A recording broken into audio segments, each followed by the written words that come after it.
नमस्कार, मी निकिता. सेलिब्रिटी प्रमोटर्समध्ये आपल्या सगळ्यांचं खूप खूप स्वागत आहे. सध्या आपण आलो आहोत लक्ष्मीच्या पावलांनी या मालिकेच्या सेटवर आणि सगळ्यांच्या लाडक्या किशोरीताई आपल्यासोबत आहेत. खूप खूप स्वागत आहे सेलिब्रिटी प्रमोटर्समध्ये. Thank you so much celebrity promoters. आणि निकिता, आणि तुझं पण स्वागत आहे इकडे. रुपेश. अच्छा.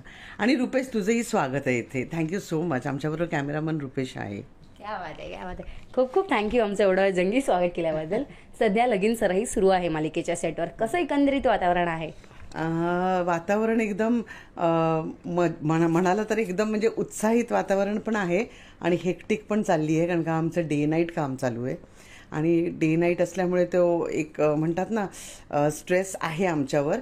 पण इथे वातावरणात इतका आनंद आहे. म्हणजे आत्ताच आम्ही एक इमोशनल सीन केला जो तुम्ही बघितला, पण कालपर्यंत आम्ही संगीत, आम्ही डान्स करत होतो, आम्ही मेहंदी काढत होतो, आम्ही हळद करत होतो, काय काय काय केलंय आम्ही. तर त्याच्यामुळे वातावरण अतिशय म्हणजे म्हणतात ना एक लग्नघर असं असेल ना तसं खरं खरं वातावरण आहे. आणि आत्ताच जो इमोशनल सीन केला ना तर त्याच्यातही त्या ज्या भावना होत्या त्या आमच्या खऱ्याच होत्या, कारण का त्या मुली अगदी माझ्या मुलीसारख्याच आहेत. तर म्हणजे मला मुलगी नाहीये, पण त्या मी समजू शकते की माझ्या मुलांना एवढ्याच आहेत त्या. सो अगदी माझ्या जवळच्या आहेत. तर त्यामुळे मला ते असं वाटतं की खरंच त्यांचं लग्न होऊन आता त्या जात आहेत. त्यामुळे त्या पण इमोशनल झाल्या, मी पण इमोशनल झाले. खरं तर पुढचा प्रश्न तोच होता की तुम्हाला मुलगा आहे आणि मुलीची पाठवणी करताना आईच्या वेगळ्यात एक वेगळी भावना असते. सो ती कुठेतरी फील होते असेल का? ती भावना म्हणजे मी माझ्या वेळेचं आठवून मला ती भावना आली.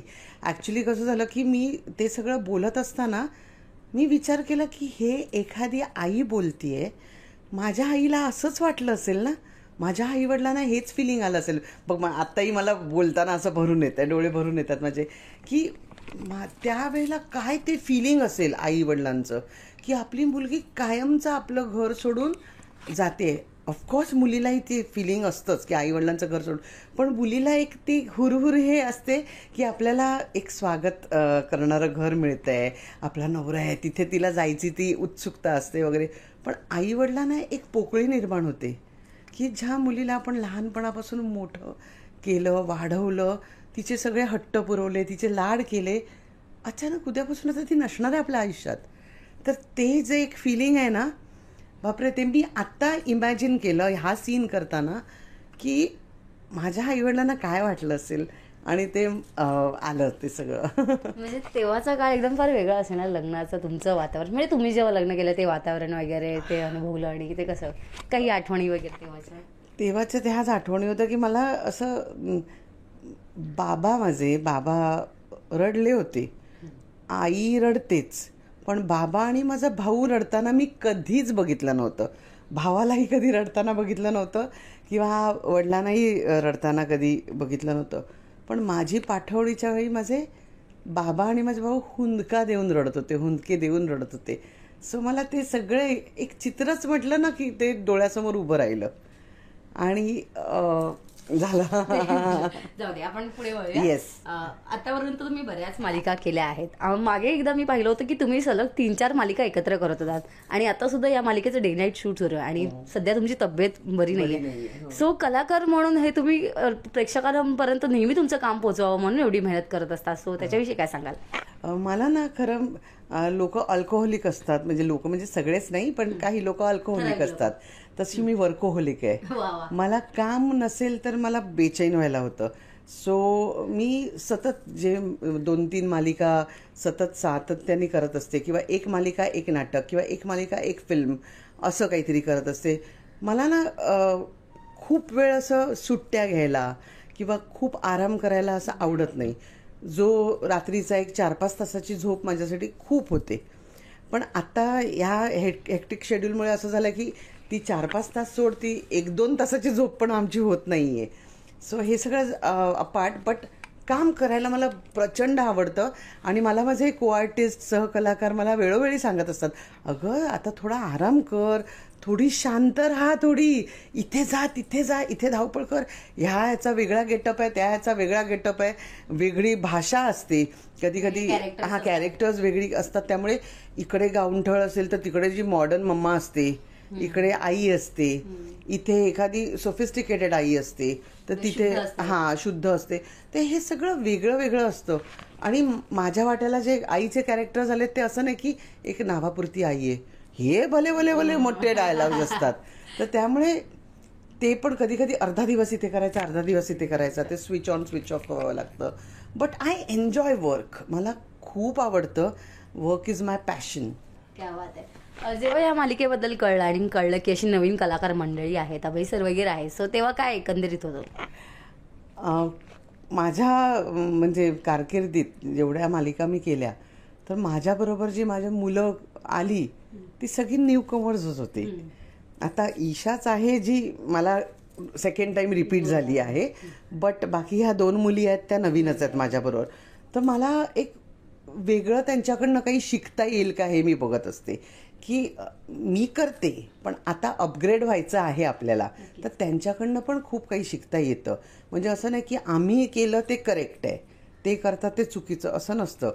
कारण का त्यांच्याकडनंही काही शिकता येतं, त्यांनाही काही गोष्टी सांगता येतात, म्हणजे त्यांना सगळं येत असतं. बट आम्ही त्यांना सांगण्याचा प्रयत्न करतो की हे असं केलं तर बघा, करून बघा कसं वाटेल. पण तेही तितकेच म्हणजे सहकलाकार, म्हणजे आता या मुली पण तितक्याच हे आहेत की हां मम्मा तू सांगा, आई तू सांगा कसं करू ते वगैरे, आणि छान रॅपो होतो. त्यामुळे एक फॅमिली बॉन्डिंग झालं आहे आमचं. म्हणजे माझ्या मिस्टरांचं काम करतात ते अभय सर, अभय खडपकर म्हणा, आणि या 3 मुली ईशा, अपूर्वा आणि रोहिणी, ह्या 3 मुली. तर आमची फॅमिली लोक म्हणतात खूप वर्क होते इकडे. सो म्हणजे ती फॅमिली पण खूप वर्क होते, पण ही फॅमिली जास्त म्हणजे म्हणतात ना रिलेट होते इन द सेन्स ती आई त्या मुलींना कसं म्हणजे घरात पॅम्पर करते, वेळेस मोबाईल तो ठेवून दे, तो मोबाईल कशाला हातात ठेवलाय, म्हणजे इतक्या छोट्या छोट्या गोष्टी सुद्धा आम्ही कॅच केल्या आहेत त्या. सो ही फॅमिली ना खूप रिलेट होते. हां, बऱ्याच गोष्टीचं, की आत्ता पण तो सीन करताना ती लग्नाची बॅग भरते आपल्या, म्हणजे जाताना मी आत्ता पण जाताना ती लग्नाची बॅग भरत असताना असं होतं की आधी हळद कुंकू व्हायचं, तर हे लिहिलेलं होतं. हे लिहिलेलं होतं स्क्रिप्टेड. पण त्याच्यानंतर एक इम्प्रोव्हायझेशन मी असं केलं की सासरी गेल्यावर हे सगळं मी नसणार तिथे सांगायला, हे तुझं तुला करायचं आहे, नाहीतर सासरचे म्हणतील आईने काही वळण नाही लावलं.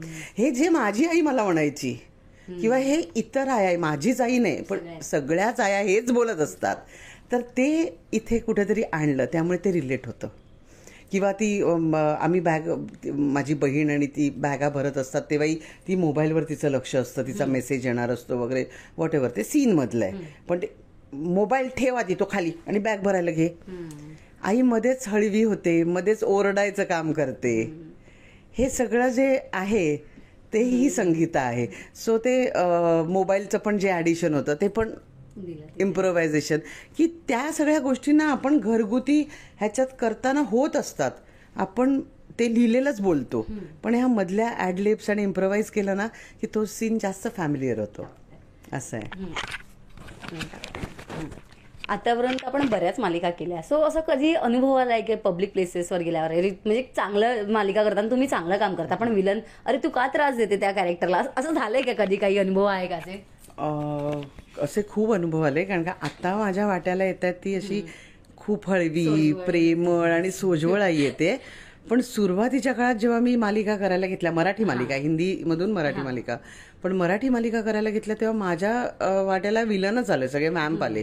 आणि कॉमेडी तर मी करतेच, त्यामुळे कॉमेडी करतच होते एका साईडला मी, पण मालिकामध्ये विलन आले माझ्या वाट्याला. तर अशीच एक मालिका करत असताना मी नरसोबाच्या वाडीला गेले होते, आणि नरसोबाच्या वाडीला तिथे मी आणि ती हिरोईन जी आहे ती आम्ही दत्तगुरूंच्या समोर बसून आम्ही बसलो होतो, म्हणजे नमस्कार वगैरे करून झाला आणि आपण थोडा वेळ देवळात बसतो तसं आम्ही बसलो होतो. आणि असा बाजूलाच असा एक असा घोळका होता शेतकरी बायकांचा असं, आणि त्या अशा सारख्या बघत होत्या आणि एकमेकींकडे कुजबुजत होत्या. तर जी हिरोईन होती ती अशी बसली होती आणि त्या बायका अशा होत्या, त्यामुळे मी त्यांना दिसत नव्हते. तर त्या तिच्याकडे बघून खुसबुजत होत्या, ही येते ना 7 वाजताच्या सिरियलमध्ये येते, ही ती आहे, ही 7 वाजता, तीच आहे ती, आई ग बाई किती ग ती सासू छळत असते. सासू छळत असते म्हटल्यावर मी फक्त असं वाकून बघितलं. तेवढ्यात एक म्हातारी आजी तिकडनं ओरडली, ही बघा हीच मेली ती वांड. असं. आणि हे दत्तगुरूंच्या समोरचा किस्सा आहे, मी खोटा नाही सांगत आहे. सो हीच मेली ती वांड. असं असं मी 2 मिनिटं मला मी. आणि मग जी हिरोईन होती आमची ती म्हणाली, नाही नाही तसं नाही आहे, त्या खूप चांगल्या आहेत बघा, आम्ही एकत्र देवदर्शनाला आलो आहे आता. तर नाही हो, पण सिरियलमध्ये लई तुम्हाला हाणतात त्या, लई मारतात तुम्हाला, आम्हाला नाही आवडत त्या. म्हटलं तुम्हाला माझं काम नाही. तर मग त्यांची सून होती ती जरा आता यंग मुलीसारखी होती ना, नाही नाही काम आवडतं. अहो आई गपकी, आई गपकी असं. सो असे बरेच हे मिळतात, किस्से आहेत माझे. पण मग चांगले तुम्ही ते वेळेवर टॅकल सुद्धा केलं, ती गोष्ट असते की म्हणजे म्हणजे असं होतं, पण हे रिअल मध्ये नसतं असं तुम्ही समजवता. क्या बात आहे, खूप खूप मजा आली. जाता जाता प्रेक्षकांना काय सांगाल? प्रेक्षकांना हेच सांगेन की आमची लक्ष्मीच्या पावलांनी सिरियल आहे, ती तुम्ही पहा स्टार प्रवाहावर सोमवार ते शुक्रवार रात्री 9:30 वाजता. आणि आता आमचा मेहंदी, संगीत, हळद आणि लग्न सोहळा आहे. आणि लग्नात काय ट्विस्ट अँड टर्न्स आहेत ते तुम्ही पाहायला विसरू नका. त्यासाठी पाहत राहा लक्ष्मीच्या पावलांनी स्टार प्रवाहावर 9:30 वाजता सोमवार ते शुक्रवार. खूप खूप धन्यवाद आणि पुढील वाटचालीसाठी शुभेच्छा. थँक्यू. आणि थँक्यू निकिता, थँक्यू रुपेश.